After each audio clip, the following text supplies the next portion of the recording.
FM. Live on radio, live online. This is the Locker Room on Joy 99.7 FM with George Adu Jr. The sporting weekend has a special treat for football fans here as the country gets divided again into two halves. Red and rainbow colors separate for the quest to claim bragging rights in Accra. Hearts of Oak 1, Kumasi Asante got a canal. It's a game nobody can predict. Tinga scores the goal and the Super Clash records reaching change. Between these two teams, they always carry the destiny of our league. Dangerous Ahmed taking the lead. It's goal by number 1 Ahmed Toure. Goalkeeper Jacob Mesnes and Hearts of Oak have the second goal. Hearts of Oak lead by 2 goals to 1 here. The cross was body need press. I'm a Christian and Hearts of Oak need press. Salama has made a mistake and that is the goal for Kumasi Asante got the goal. A goalkeeping howler. Hearts of Oak welcome rivals Asante Kotoko to the Crossport Stadium for the semi-final of the Normalization Committee Special Competition Tier 1. We have a preview to this game with taps on the Karela United Ashanti Gold Clash. Brazil will host the Copa America for the first time in 30 years with a tournament that is full of drama. Chile would look to defend back-to-back crowns. The Seleção will seek redemption on home soil, and Lionel Messi returns to Argentina for another chance at silverware with the senior national team. It takes the bounce and it's in. Christian Zapata, Colombia in front.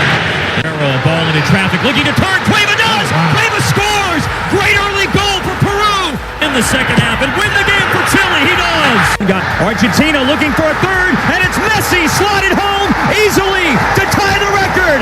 The man on a mission makes it 3-0 Argentina. Rodriguez chipping it. Arias back post, and Colombia scored. Carlos Baca, 1-0 Colombia. We preview South America's biggest football showpiece with emphasis on the missing stars, including Brazil's Neymar. Who is winning this? Also coming up, Sinclair surely, and Christy Sinclair delights John Hurtman, scoring a goal on her 250th appearance. Another high delivery, fisted away by Linda. Brilliant save by the goalkeeper to recover. Then crosses the far stick, Nidima's there, chance, it's in! The Netherlands lead! The USA are the world champions. we are 8 days into the FIFA Women's World Cup and we reflect on the African performances so far. We look forward to the upcoming fixtures and attempt gauging if the gulf between Africa and the world is still vast. We're interactive via social media accounts on Facebook, Joy +99.7, WhatsApp line 0244 340 437, same as Telegram, and you can tweet at us at Joy Sports GH. We'll be in Poland to preview tomorrow's FIFA Under-20 World Cup final between Ukraine and Korea. There's NBA action to come in Oslo to preview the events coming up at the next Diamond meeting. Time to talk about what the world is talking about in the world of sports. Hello from me, George Adu Jr., and welcome. Live on radio, live online. This is The Locker Room with George Adu Jr. And a great good afternoon to you wherever you find yourself. Remember that you can send us your messages on our WhatsApp line 0244 340 437. The Locker Room is really up here. And of course, we want to hear from you on our Facebook page, Joy /99.7. Can we begin then with the NBA? And we know the Toronto Raptors beat defending champions, the Golden State Warriors, 114-110 to win their first NBA title. The Raptors won the best of 7 series 4-2. We know the Warriors, who headed into the finals with back-to-back wins, really had won 3 of the past 4 NBA crowns, and they were without injured Kevin Durant, and they lost Klay Thompson as well. I'm sure for 1 or 2 Golden State Warriors fans, you're thinking about how things are going to be happening for you next season. But what kind of excitement did this really happen there in Toronto? We've been speaking with Per Sam from Global News Toronto. I mean, she's been watching, and she was there actually at the moment when they managed to win this title for the first time. Here we go!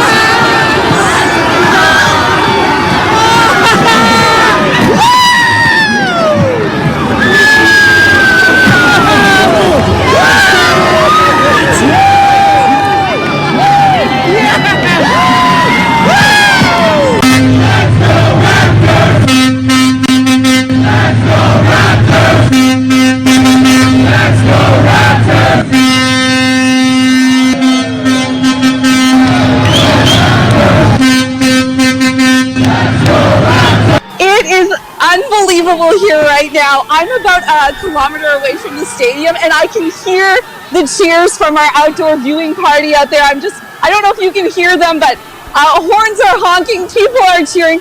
What an exciting moment. This franchise has existed for 24 years. This is our first NBA championship. What a moment to be here in Toronto. For the first years of this franchise, nobody took them seriously, you know? A lot of people kind of even made fun of the Raptor, who's their mascot. So for this championship to have been played with a Canadian team for the first time, that in itself was a huge milestone. And to walk away with a win like this, it's just unbelievable. Toronto's going to be celebrating for days, for weeks, maybe even years, because the last time this city won a championship of any sort was in 1993, and that was in baseball. So a lot to celebrate here. That's right, there were 59 viewing venues set up right across the country.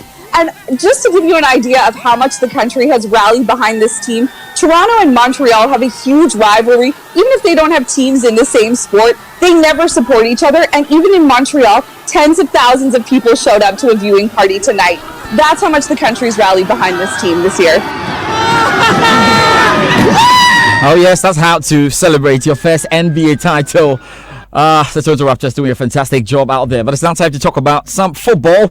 And let's start with what we have here in the country, because we know we have a special edition of the Ghana Super Clash as Accra Hearts of Oak welcome their perennial rivals Asante Kotoko to their Accra Sports Stadium for that much anticipated normalization committee special competition Tier 1 semi-final on Sunday.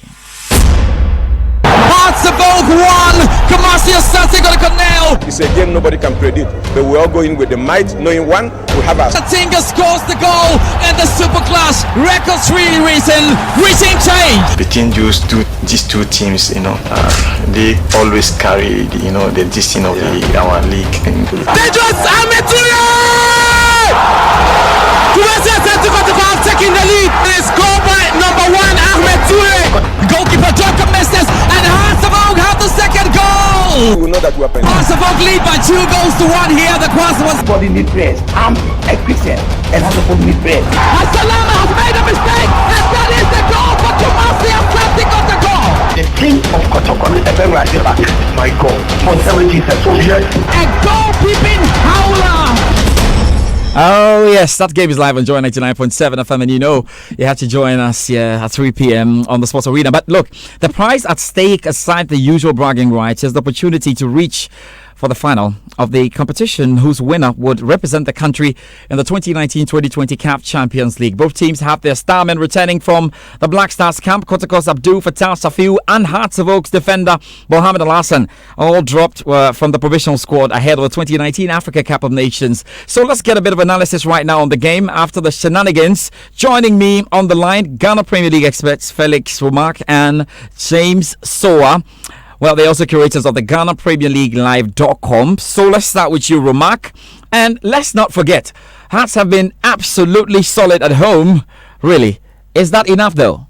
Kotoko, you will say that they will come into this game knowing very well that Accra has been good for them. Because whenever they come to the Accra Sports Stadium, they feel that is rather their home. And African folk are always good when they play at the Baba Sports Stadium. So Kotoko will come in as favorites. Already they come in, with experience, with much more, games in the CAF Confederation Cup and then into the NC Special. Kotoko playing second in their division wasn't, it didn't mean that they were bad, because they had quality. A lot of the quality teams were actually up there in the northern sector or the Group A sector of the NC Special Competition.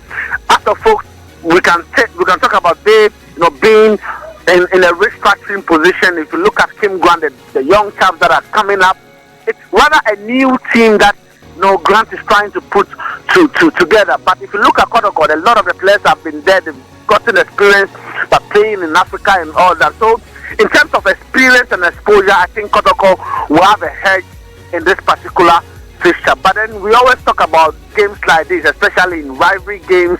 In games like this, form is always out of the window. But trust me, Kotoko are in better shape and better form than their arch rivals across the folk.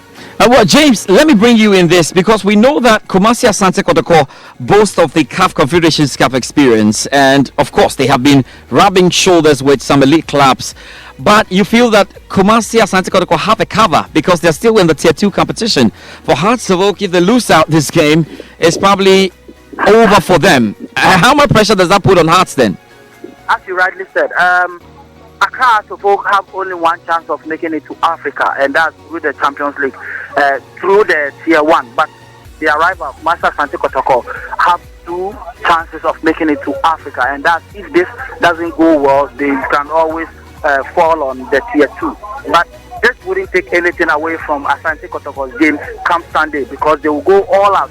Even if it's not for a place in the CAF Champions League, things lining up for next season, I think pride alone wouldn't allow Asante Kotoko to just succumb to Accra to Folk. So it's going to be a real tough task for either side. But I think matches of this nature, form doesn't play. It's who plays well on the day, and the team with the biggest heart, who are willing and ready to run the extra mile to pick the maximum point at stake. Right, then let's end it this way. Romak, let me start with you. You deal with Kumasi Asante Kotoko. No, you deal with the Crown Hearts of Oak. Let's talk about the possible lineup. From what you have seen, what do you think Kim Grant will parade? Grant will go with Richmond IE in post. He's been instructed number 1 to play the captain, which is Fatal. At right back, he's been very, very good. You know, he had issue with his captaincy, but Grant has given him that belief and hope that, you know, as a captain, you need to lead. Because as a captain, if you don't really, you know, inspire your team will aspire soon. And I'm sure that he will still go with him. In defense, I'm sure now that Mohamed Al-Hassan is back, he will play him there. I expect Benjamin and Jarich also to partner Mohamed Al-Hassan in defense. And then William Benchi, the guy they got from Liberty, will be at left back. For me, it's one of the finest left backs we have in the local league. And then there is Benjamin Efutu. The ever exciting Joseph Esso will be there. Opin Junior should make it.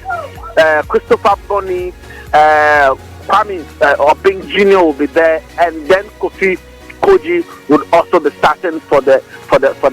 Right, James. Let's end then with the Kumasi Asante Kotoko starting lineup. I mean, probable starting lineup. I have to say. Selexanan is with the Black Stars currently. He has been instrumental in the past 2 seasons for Kumasi Asante Kotoko, so it's really, really going to be a very huge blow for Kumasi Asante Kotoko against Accra as a Fox. But I think the most obvious pick here will be Muntari Tego to mount the post for Kumasi Asante Kotoko. Then probably looking at the nature of the game, CK Akuna will go with a trusted leg and an experienced commander-in-chief at the defense. So I would rather prefer Sefa, but I think he will go for Amos Frimpong at right back. Then he will go for probably Wahab, and then Camus 4 and 5, and then Dakwa.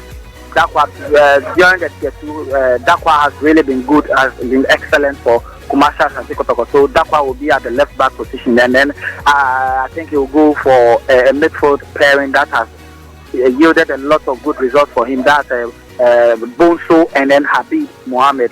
Habib is a bit sluggish, but I think with Bonso in there, Bonso will be able to cover up when things doesn't go their way. Then he'll go for first. I think Zeke will go for his preferred formation. That's the 4-2-3-1. All right, James, thank you very much for your time, and a big thank you to you as well, Romak. We look forward to the game on Sunday, and as usual, there's live commentary on Joy 99.7 FM. This summer's Copa begins a new competitive cycle in South America, which will run all the way to Qatar at the end of 2022.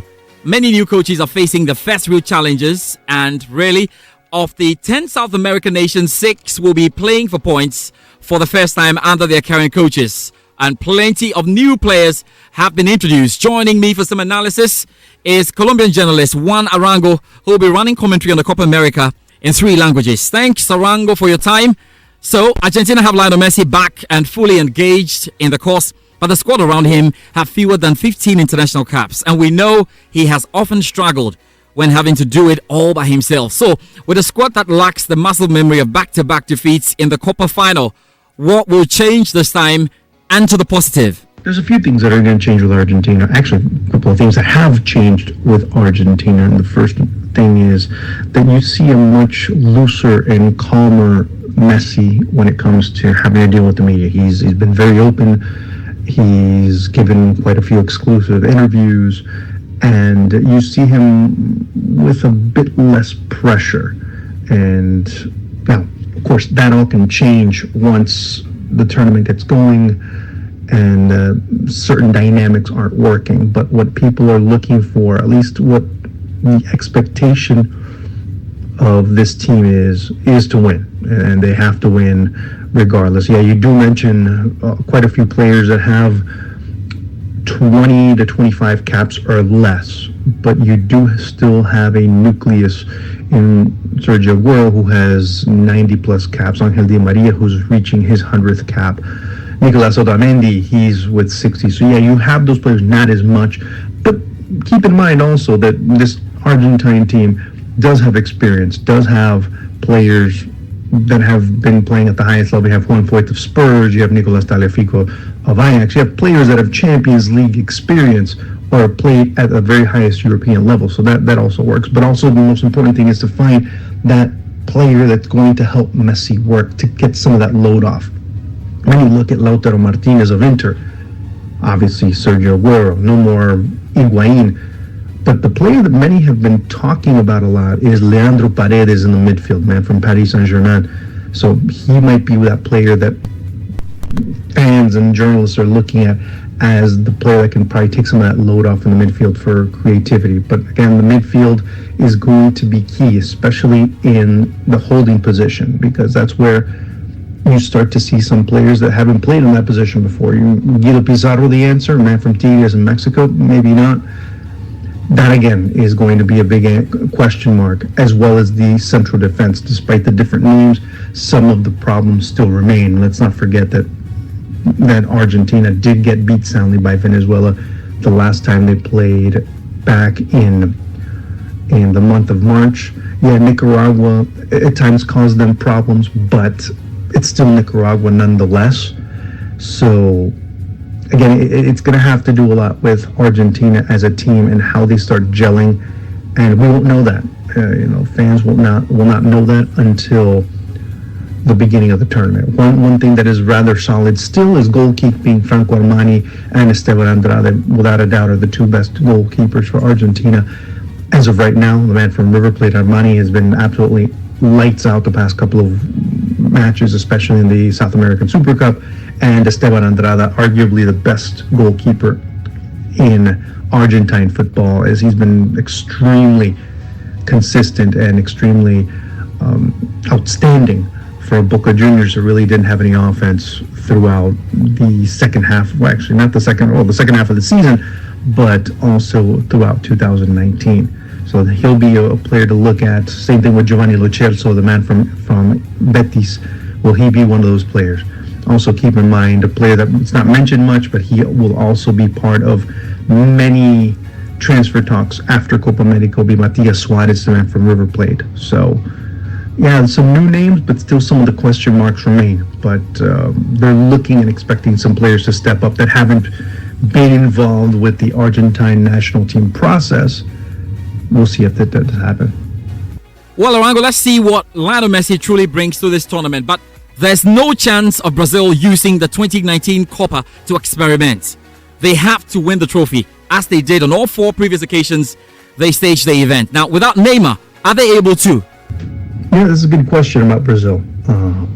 In terms of Brazil, I think that's a bit refreshing to talk about, because for many of the players, the talk has been Neymar. And that's one of the biggest things to change. And yes, they are obligated to win this tournament. There's no ifs, ands, or buts about it. Brazil must win the Copa. Some say that they don't have to, but they have to. They have to, and it will legitimize Chiche as manager of the national team. If not, then the whole qualifying process for Qatar 2022 is going to be filled with criticism. It's going to be filled with a very difficult time. Now, as far as Neymar is concerned, yeah, I mean, obviously he's their best player. Let's not kid ourselves. Yeah, his brand is taking a hit. His distractions are all over the place. He didn't have the best season with Paris Saint-Germain. That does not take away the fact that he is the player with which Brazil's heart beats. I mean, he's the one that makes it all happen at the end. Will it affect him? Gabriel Jesus, how will he perform? Although he's been sensational for the national team. Obviously, Roberto Firmino, you start looking at Felipe Coutinho, how is he going to come back? He needs this tournament more than anybody else at all, especially with the way his season ended at Barcelona. But the thing that gives people a lot of calmness, a lot of tranquility is Alisson, having such great form at Liverpool. The other big question is, obviously I mentioned before, Vinicius Jr. not coming on, the preference of Chichi bringing in Willian over him because he has experience. He understands how Brazil or the national team plays instead of having to give a crash course on how the system works. How will Willian be able to come in? As we mentioned, players that haven't had a good or the most productive season at their club. Well, William's one of them over at Chelsea. How is that going to work out with him? And then obviously at the middle with Casemiro, Fernandinho, Alan, those types of players, how will they come through? And that's going to be the biggest question mark for Brazil, because when things do not go well, that support can end up being a double-edged sword. That emphatic, that enthusiastic, which right now Brazil is not, that enthusiastic group of fans that you usually find at stadiums can end up really turning on you very quickly. And I'm sure the Brazilians as well will be hoping that this really works out for them. Well, Arango, let's end. And which other nations, including the defending champions, could cause a huge stir at the tournament for you? I don't even think Brazil and Argentina are the top contenders for the title. I think Uruguay is. Uruguay right now, based on how they played in the World Cup, based on having continuity with Tavares, based on how the new generation, most of them have functioned in their new function in the middle of the pitch, the new renovation that they've had in the middle. Some of the players are up top are finally understanding. The Maxi Gomez of the world are finally figuring out how to play in the national team over that Uruguay has. Colombia, another team. I don't want to get too far back. Carlos Queiroz has them very confident. Carlos Queiroz has really changed the way the team's looking, so much so that they're confident that this is our year. We have to beat Argentina. We have to do something big as far as this generation is concerned. Yeah, it's great that we go into a quarterfinal. It's great that we qualified to consecutive World Cups, but we have to do something greater. Chile, that's a big box of surprises, and nobody knows what to expect. Right now, those are the teams that you can look at as dark horses or even contenders. But in my opinion, you look at Uruguay pretty much being the team to complicate things. And obviously, we can't forget about Peru. They lost against Colombia 3-0, but they still offer a great threat. Gareca's looking to renew. Gareca's looking to evolve. Gareca's looking to do a lot of important things with this national team. Thank you very much, Arango.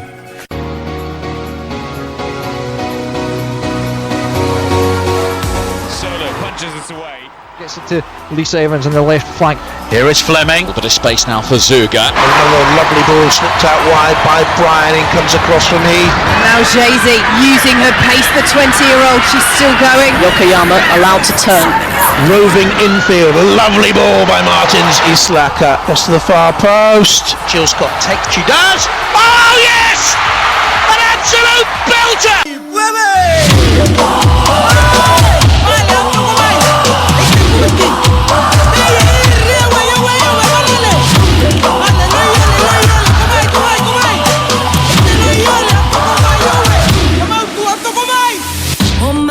So we're in France, and the Women's World Cup veers into match day 8, with Japan taking on Scotland at the moment. With England, Argentina and Jamaica, Italy clashes to come later. But let's reflect on the African performances so far. Nigeria, South Africa have already taken part in the second round, and Cameroon will play the Netherlands tomorrow. Joining me for some analysis is football journalist and women's football expert Asha Kumagesha. Asha, thanks for your time. After a harrowing first round performance from Africa's representatives, Nigeria began to show the way with that 2-0 win over Korea. What do you make of their showing, and will that be enough to get them qualified? Thank you very much, George, for having me. It's always a pleasure to talk to you on Joy FM. Of course, I'm very pleased with Nigeria's performance because finally, the African champions now have a victory at the FIFA Women's World Cup, and this goes a long way in helping them to make it to the next round. It's very important, really, to see that they gained from the fact that South Korea conceded an own goal early on in the game, and you could see the composure with which Nigeria was approaching the game. And then, of course, fantastic goal by Asisat Oshoala. So whether this is enough, not really, but of course in a good way, because when you look at the other groups, you know that the top 2 teams will definitely make it to the round of 16, and then the third best 4 teams will be selected. So for starters, at least Nigeria have 3 points. When you look at the goal difference, it's +2 for them right now, which is not bad. When you look at Group B has China and Spain that will also be fighting for the second place. So one of them will definitely be third, perhaps. And then, when you look at the other groups, Nigeria can find solace in the fact that, for instance, Chile and Thailand are yet to win again. Then in Group E, you have New Zealand and Cameroon. It's not enough. It will also depend on their performance against France. So I really hope that they can get a positive result. Well, Asha, let's talk about the South Africa-China game we watched last night. How impressed were you? Well, for starters, I must say that South Africa are playing at their first ever Women's World Cup. This is the first time they're playing at that level. You can see from the way they were playing that they're playing their hearts out. But China have been preparing for this World Cup for a very long time. They stopped their league so that they could have an opportunity for the national team to train and prepare for this. But also, football is a game of margins. You can see that they could easily have conceded more goals, but also they kind of sat back from the way they played. Maybe they could have had a chance, to win this game if they had chosen to go all out and perhaps try to attempt to score. But again, overall for me, fantastic, performance for Banyana at that level. They've come so far, to be at this level. You cannot compare them, to perennial teams at this level like Nigeria. So I think they'll go back home, start their women's national league, have a professional look towards it, increase their grassroots development, and also I really hope that players like Thembi Kgatlana, can get into the big European sides, and perhaps get more exposure at that level, and that will help them ultimately. Right then, after losing narrowly in the first game, well, albeit they had just one shot on target. Now, Cameroon are up against the Netherlands in the second group game. That's tomorrow. Do you fancy them going through? Well, about Cameroon against Netherlands, that's a very, very tough game. But they need to score. And we could see how hard they were trying in their first game.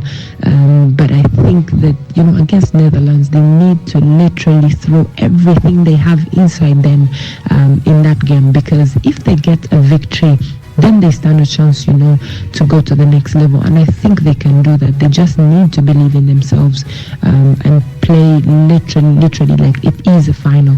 I think I'll fancy them to play and win against Netherlands. I'm trying so hard to be positive. So yes, I think they can do that. I think they will. Asha, just before you end with us, aside all we've seen, have the powerhouses impressed you so far, or you've had some major disappointments? Oh yes, my goodness, look at the USA, outright favorites to win this one. See the absolute class they had when they played against Thailand. Of course, so many people have been complaining about the fact that they were celebrating, it's not humility and all of that. But look, you can't tell a football player to score and not celebrate, So for me, the USA have been amazing, and I think they showed us who they are and why they're at this tournament. And why they will actually go all the way and try to defend their title. And the hosts, of course, you can see from the opening game, wow, what a class of players that they have. And also really the second game, because you can see that there's definitely a lot of class quality in there, and the confidence that the home fans bring. But But then there was an upset yesterday. Australia beating Brazil. Brazil's first group stage loss since 1995. Very disappointing, especially on a day that Mata equaled Miroslav Klose's 16 World Cup goals and also became the first player ever, male or female, to play and score at 5 different World Cups. So yes, that was the big upset, but also it's been coming because Australia have been improving lately, and you could see from players like Kerr that, you know, this was actually bigger than them, that they were fighting also to show presence on the women's football sphere. Thank you very much, Asha Kumagisha, there with that wonderful preview. But I quickly have to give you the update there. Japan are up against Scotland. They lead by 2-0. Muina Iwabuchi getting the first goal, and we've got Yuka Tsukasa with the second goal. So 2-0, and that game is on there. 2 more games to come. We'll see how that goes. But can we now just get into the Joy Sports BBC Two-Way series? I had a great chat with the BBC Steve Crossman.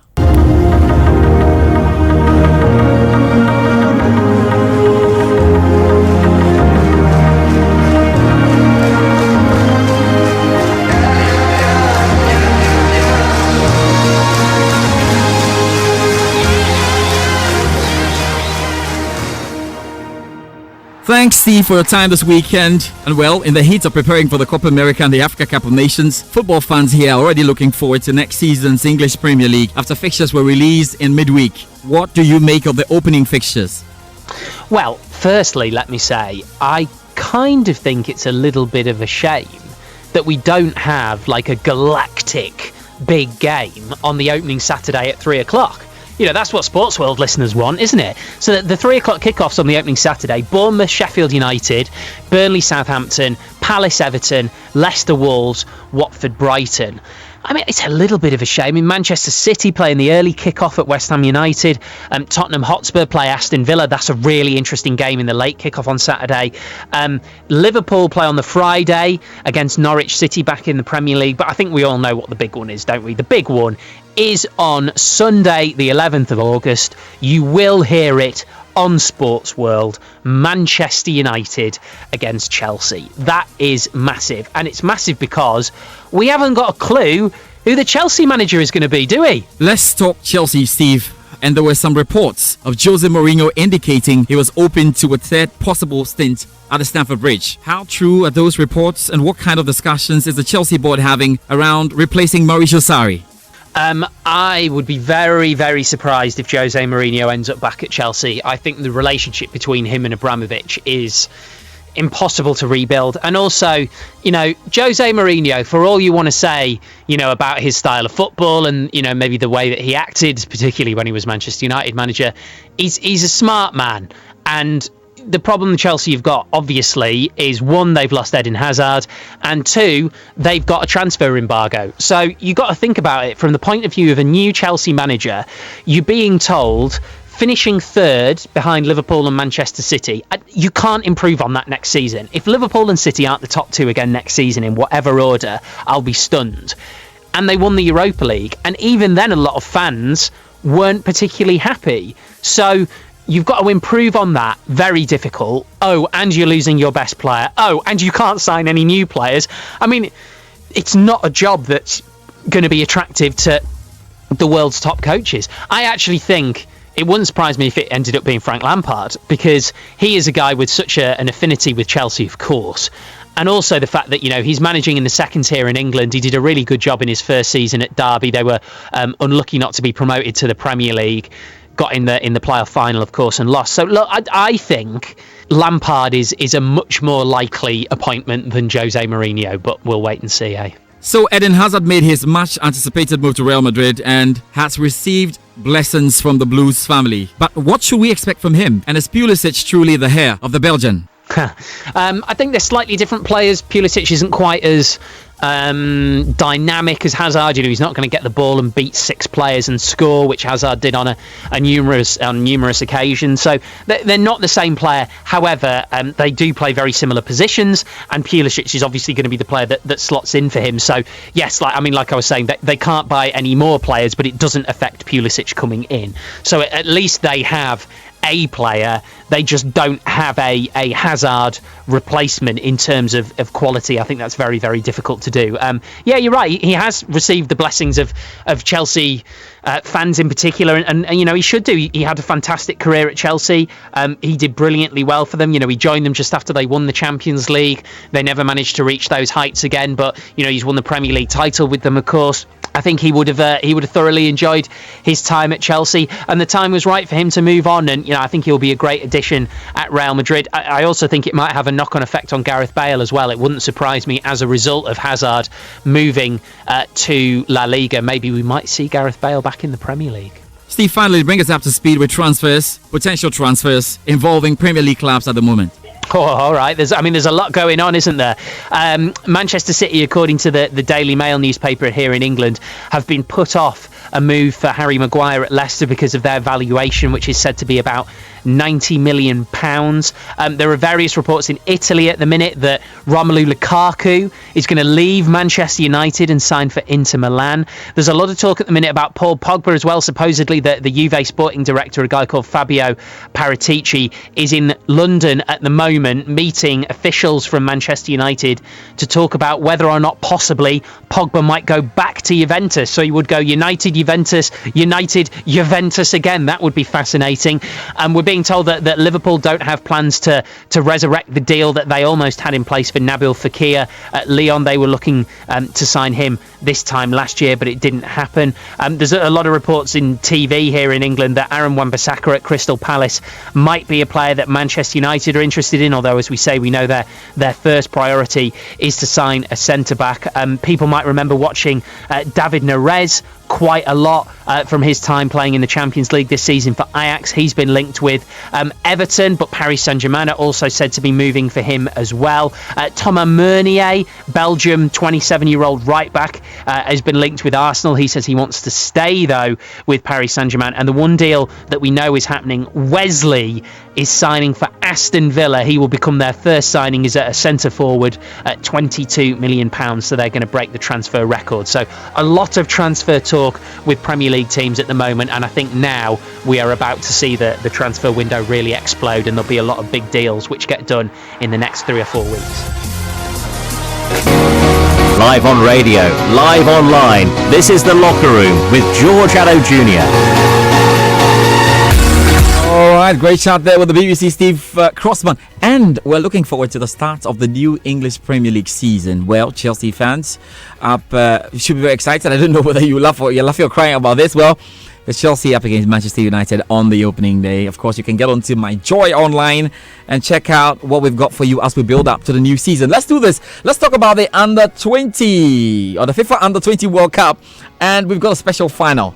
Did you ever think Ukraine, and South Korea will make it to the final of this competition when you had wonderful favorites all around in this competition? They made it, and we're looking forward to the action. What do they bring on board? What will be happening, on Saturday? That's tomorrow when that final takes off. I saw 1 or 2 questions here already about what will be happening in the FIFA Under-20 World Cup, and Gabriel Boateng, you are just going to be served right now. So let's enjoy this preview by Joy Sports. Moses Yabwa.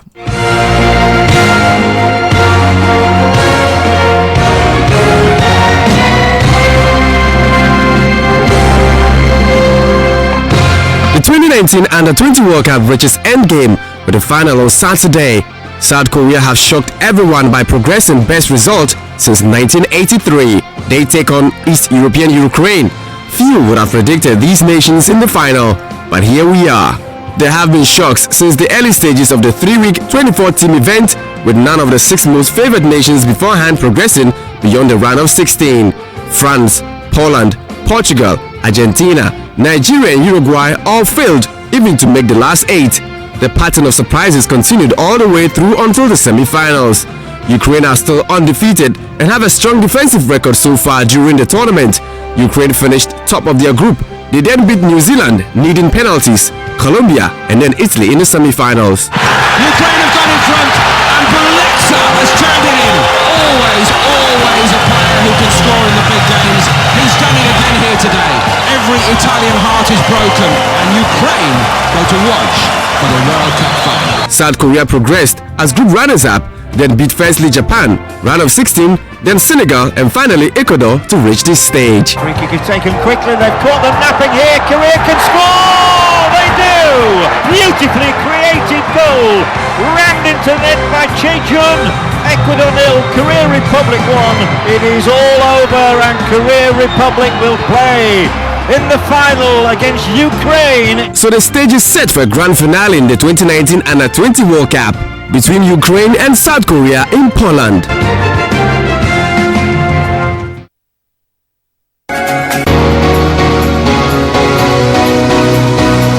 Alright, so we look forward to that special final between Ukraine, yes, and South Korea. Wonderful opportunity. We're going to have a new winner no matter what.